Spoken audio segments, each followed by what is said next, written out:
lokaci sun yi nazari ta yadda waƙoƙin nan na haka suke ba da wani muhimmanci na fito da darussa a rayuwa ta yau da gobe.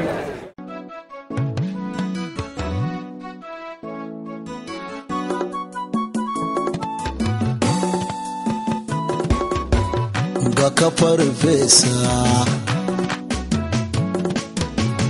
sannan farfesa Sa'idu dan Muhammad na Gusau.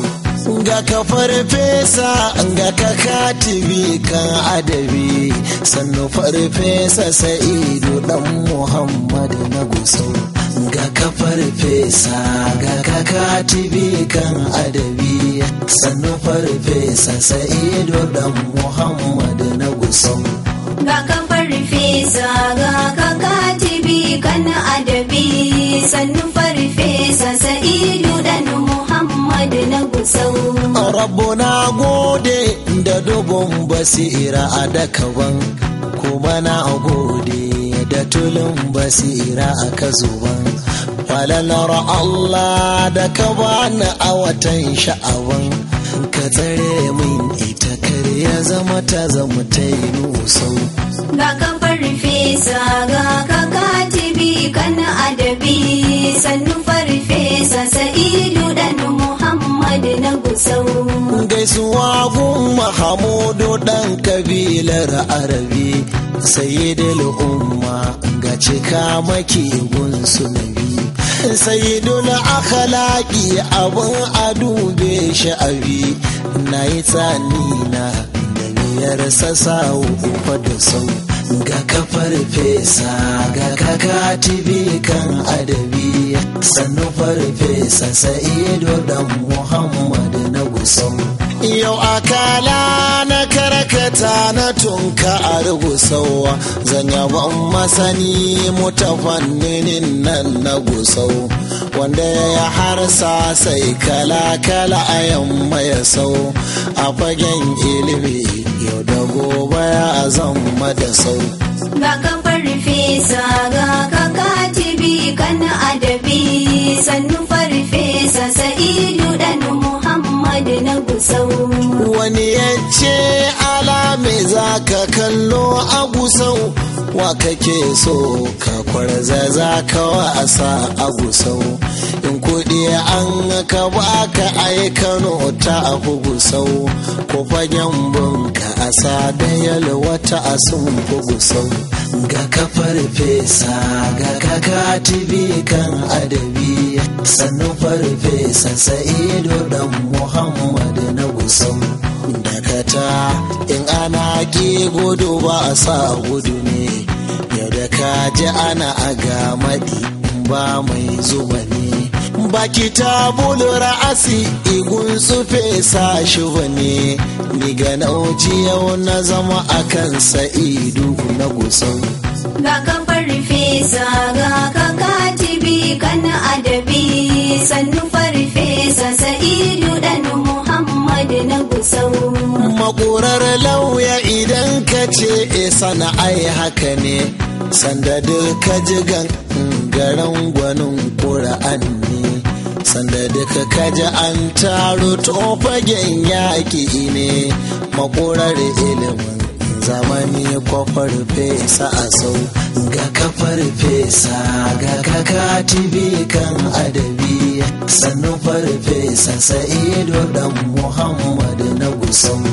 Wani farfesa ne a ɓangaren turanci, wani dokutore ne a ɓangaren larabci, shi kuma ta fannini a ɓangaren larabci, kuma farfesa ɓangaren adabu da a Gusau. Ga kafar fesa ga kakatibi kan adabi sannu farfesa Sa'idu dan Muhammad na Gusau. Masanin harshen Hausa dan Muhammad na Gusau, masanin lugar Hausa dan Muhammad na Gusau. Manazarci ne katibi da yamma mai sau, yayi fintin kau da tarar shi za a yi ginsau. Ga kafar fesa ga kakatibi kan adabi sannu farfesa sa'idu dan muhammadu na gusau. Adabin hausa na ya baka farfesa gusau, manazarta ma kai tubali sun ɗara sau, littafan turke da dabarbarin hausa kasau, har da ta'alifai na saya da dama a gusau. Ga kafar farfesa ga kakatibi kana adabi sannu farfesa sa'idu dan muhammad na gusau. In yana larabci da za a sanya hijabi sai ka ce masa makki kuma kabilar arabi. In yana turanci laka ta harshen adabi sai ka ce banasari da ya yi batan kai a gusau. Ga kafar fesa ga kakatibi kan adabi sannu farfesa sa'idu dan muhammad na gusau.